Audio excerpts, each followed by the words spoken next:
Madrasah Aliyah Negeri 2 Cilacap berintegritas tinggi berdasar Pancasila. Assalamualaikum warahmatullahi wabarakatuh. Sahabat Mandua Cilacap, sahabat Mandala, dan sahabat madrasah dimanapun berada. Alhamdulillah, senang sekali pada kesempatan ini kita kehadiran dua orang penting.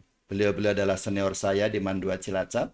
Dan selamat datang Pak Dr. Andes Sultan Nawawi, Bapak Haji Dr. Andes Sultan Nawawi, MPD, dan Bapak Udin Wardoyo, MPkim.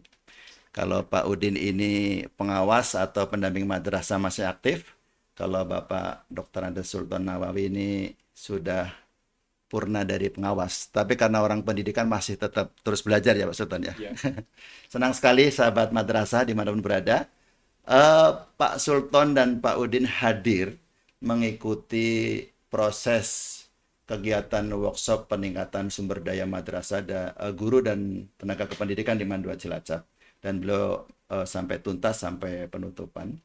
Saya ingin ngobrol-ngobrol dengan beliau berdua karena beliau seorang praktisi dan orang-orang yang punya idealisme untuk memajukan madrasah. Pak Sultan dulu, nih sebagai senior, sebagai juga keluarga besar Mandua Cilacap. Abah, tadi sudah sedikit menyaksikan kegiatan yang baru saja kita laksanakan. Dan kita memilih waktu di luar kesibukan layanan pembelajaran hari-hari karena ini sudah asesmen.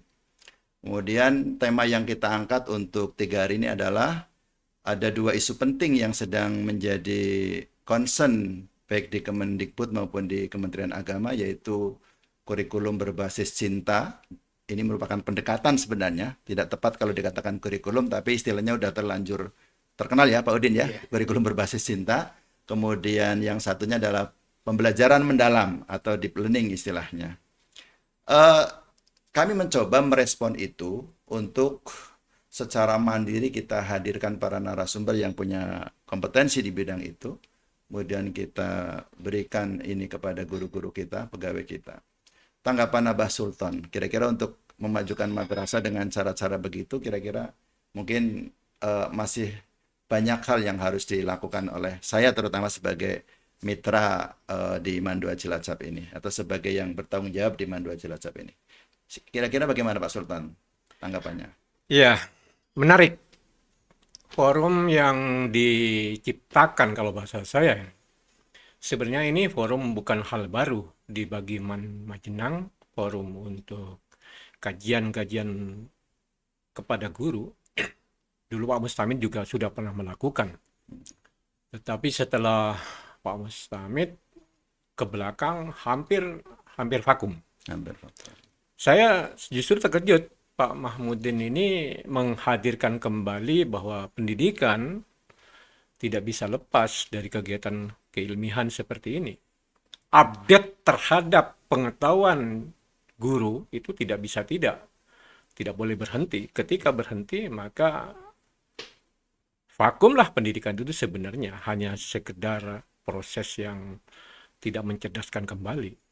Padahal filosofi dari pendidikan kita itu adalah mencerdaskan kehidupan bangsa. Mencerdaskan kehidupan bangsa. Bukan mencerdaskan orang, tapi kehidupan yang dicerdaskan. Itu kunci utama adalah di guru. Dan kalau saya tadi melihat dalam kegiatan ini di terakhir kali, walaupun sepertinya guyon atau dengan cara pendekatan ceria itu memang menarik. Itu sebenarnya saya lihat bahwa para guru dibimbing untuk melakukan evaluasi diri. Ya. Potensi apa sebenarnya dia miliki. Bahkan mereka disuruh menulis, Betul. kemudian mempresentasikan. Iya, mereka digali potensi apa. Karena setiap orang pasti punya potensi. Nah, saya jadi teringat dengan sistem manajemennya Dahlan Iskan. Bahwa dalam manajemen itu selalu ada kurva normal. Kurva normal pasti kanan kiri itu 5%. Di tengah itu pasti sampai 90%. Nah, kemana arah kebijakan yang akan dilakukan oleh kepala satuan? Di sini adalah kepala eman. Jika kecenderungannya adalah untuk melihat kepada kurva kanan, kepada yang sudut yang kanan, yang positif, maka yang tengah itu akan ikut. Jadi kalau berpikir bahwa guru-guru sebenarnya punya potensi yang bagus, perlu dikembangkan, perlu dibina, maka kalau itu yang jadikan pendekatan, maka MAN ini akan menjadi bagus dan berkembang dengan baik. Tetapi kalau ke kurva kiri itu pasti ada di antara guru itu ada yang ya pemalas, tidak mau diajak kerja juga tidak jalan. Itu pasti ada karena itu hukum alami. Kalau itu yang jadikan titik pijakan, jadi trennya, maka MAN itu juga akan menurun. Tentu bicara MAN adalah bicara lembaga pendidikan ya. Justru Tentu seluruh pendidikan pemirsa bukan hanya untuk MAN 2 Cilacap tentunya. Itu seluruh lembaga akan seperti itu. Iya. Jadi tergantung kepada tren yang akan dilakukan oleh pimpinan. Mau tren ke kanan atau tren ke kiri. Artinya kalau kayak tadi yang sifatnya kita mendatangkan narasumber begitu, apakah sudah cukup begitu atau harus ada tindak lanjut menurut Nah, Abah itu Sultan ini? problem. Ya. Itu selalu terjadi problem di mana pelatihan itu sepertinya berhenti di pelatihan. Ya. Tidak bisa, harus berkelanjutan. Harus Berkelanjutan. Jadi setelah ini apa yang harus dilakukan? Tadi setelah evaluasi, guru tinggal di up. Ya. Anda tadi sudah berjanji punya komitmen seperti ini, sebagaimana dibimbing oleh narasumber tadi. Mari kita evaluasi 1 bulan, 1 semester, 1 tahun. Dan itu penting. Oke. Jadi tidak bisa hanya berhenti setelah selesai, guru tetap aja harus, disitulah fungsinya manajemen. Iya, dan ada keberlanjutan gitu ya. Keberlanjutan. Baik, sekarang Pak Udin, terima kasih Abah. Pak Udin, mungkin agak didekatkan. Kita sambil menyapa para sahabat madrasah dimanapun berada, ada tips penting dari Abah Sultan bahwa pendidikan harus terus berubah dan tadi kurva kanan ya. Jadi jangan sampai kita menjadi insan pembelajar malah berhenti belajar. Kita harus terus merespon, mengupdate diri kita untuk bisa merespon perkembangan, perubahan-perubahan yang di sanalah sebenarnya tugas kita para praktisi pendidikan menjadi tugas mulia untuk kita wujudkan. Pak Udin sudah 3 hari menyaksikan kegiatan kita, workshop peningkatan SDM, guru dan pegawai. Mungkin ada kesan ya, karena Pak Udin juga praktisi di MAN 2 Cilacap yang hari ini sudah menduduki posisi penting sebagai pendamping, sebagai pengawas di Kabupaten Cilacap. Kira-kira apa Pak Udin yang mungkin bisa diberikan kepada saya secara pribadi atau kepada sahabat-sahabat para pengelola unit madrasah atau satker sekolah pendidikan Islam khususnya berkaca dari yang sedang kita berproses ini, Pak Udin? Ya, kalau kesan terhadap kegiatan kita 3 hari ini, saya merasa sebenarnya kita ada di rel yang benar untuk memperkembangkan kualitas, kemudian ketercapaian dari tujuan pendidikan itu sendiri. Tentu seperti tadi disampaikan oleh Abah, proses ini tidak bisa sebuah proses tunggal, tapi harus menjadi aksi yang bersifat terus-menerus. Karena hanya air yang terus jatuh yang bisa bikin batu itu berlubang. Iya, tidak satu kali. Begitu. Dan saya melihat teman-teman antusias gitu ya. Saya suka sekali. Padahal sudah hari ketiga ya, kelihatan semangatnya masih tinggi. Dari hari pertama mereka 100% lah kalau saya lihat. Dan ini puncak sih, di hari ketiga mereka nggak perlu diapa-apain, udah langsung. Karena sejak pagi juga materinya bagus ya. Full di ruangan ini semuanya, jiwa raganya itu udah full gitu. Oke, jadi saya ngerasa ini harus kita kembangkan terus. Dan dipelihara. Iya, dan iklimnya kita pelihara. Kemudian perlu juga menurut saya Pak Kepala sebagai koordinator, sebagai manajer di sini untuk atau sebagai dirijen. Iya, melihat atau mendengarkan apa yang mau inginkan teman-teman inginkan lagi untuk mereka supaya bisa berkembang lebih gitu. Sehingga ada sinergi, ini nih keinginan dari atas dan ini keinginan dari bawah. Ada satu hal ini menarik ini. Kita coba di hari kedua kemarin kita minta masukan. Kita rahasiakan siapa yang beri masukan biar yang penting substansinya gitu ya. Ada 3 poin yang kita anggap itu paling tinggi keinginan mereka. Satu, ini diteruskan. Yang kedua, diteruskan tapi di waktu yang senggang, yang dia sedang tidak sibuk. Nah, saya pikir tidak sibuk, ini sudah saya pilih waktu yang dimana mereka para guru khususnya tidak harus masuk ke dalam kelas karena ini kan sedang kelas meeting. Yang ketiga, dia minta kayak outbound gitulah, keluar mungkin dari ringganan.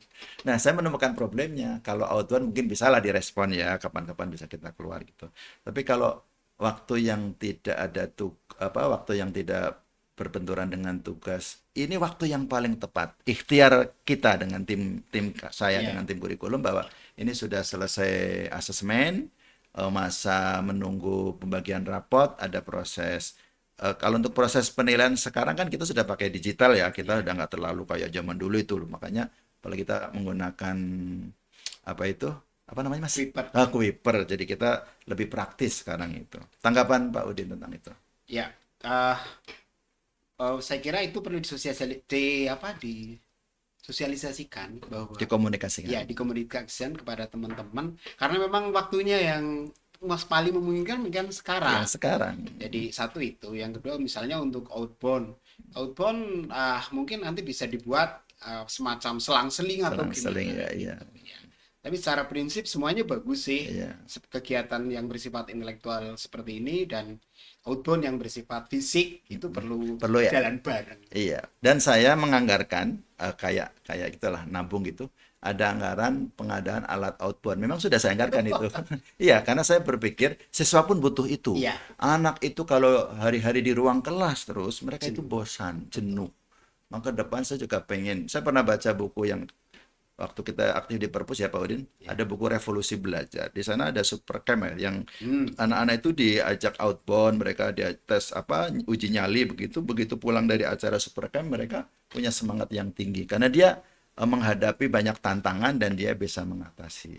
Artinya sebagai pengawas yang masih dinas, setuju ya kalau ke depan kita kembangkan begitu ya. Setuju sekali. Nah, Abah saya juga sangat senang kalau Abah masih punya banyak waktu untuk berkontribusi karena bagaimanapun saya percaya Abah Sultan ini sejak masih di mahasiswa sangat aktif sebagai aktivis dan saya yakin Abah juga sampai sekarang masih terus menjadi manusia pembelajar kan ya Pak ya? Iya. Mungkin ada pesan-pesan sebagai closing apa? Jangan terjebak dengan kata tidak sibuk. Jangan terjebak, Mas. Jangan terjebak. Sambil menatap ke sana, Bah, karena yang kita berikan di sana. Nah, yang tidak sibuk itu yang di kuburan. Inilah. Ini bedanya Bah Sultan. Mendasar dan saya sebut dia sekarang filosof. Jadi kata-katanya setiap katanya itu harus diperhatikan. Jadi orang yang tidak sibuk yang sudah di kuburan. Di kuburan. Jadi selama kita hidup tetap akan sibuk. Jadi manajemen yang harus kita lakukan. Jadi sibuk itu bukan alasan untuk kita melangkah. Sahabat Mandala, ini langsung dijawab ya oleh senior kita. Tidak ada yang tidak sibuk, kecuali nanti kalau udah di kuburan kan. Emang di kuburan juga nggak sibuk? Sibuk juga. Ya, sibuk menghadapi pertanyaan malaikat. Iya, kita sudah nggak tahu di kuburan. Sudah berhenti aktivitas. Kan tinggal mempertanggungjawabkan. Jadi lakukanlah apa yang bisa kita lakukan sambil disalaksana, Pak. Jadi kita lakukan apa yang bisa kita lakukan dan kehidupan itu akan terus berjalan. Oh begitu ya. Tetap lakukan. Jangan lelah untuk mencintai madrasah. Jangan lelah untuk belajar terus, gitu ya, Pak. Capailah bagaimana kita lahir sebagai manusia yang merdeka.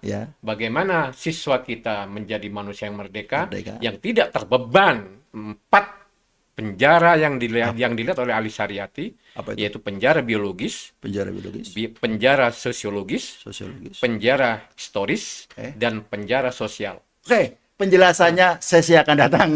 Ini panjang ini nanti ya. Baik Abah, izin kita closing ya Pak Udin. Ya. Sahabat Madrasah Mandua Cilacap, sahabat Mandala, senang sekali kerawuhan para senior dan banyak hal yang bisa kita kupas di podcast Mandala ini. Terima kasih para pemirsa, terus tetap semangat untuk berjuang di dunia pendidikan. Jangan lelah untuk mencintai madrasah dan mari kita terus belajar untuk bisa menjadi insan pembelajar yang terbaik. Terima kasih Abah, terima kasih Pak Udin. Assalamualaikum warahmatullahi wabarakatuh. Waalaikumsalam.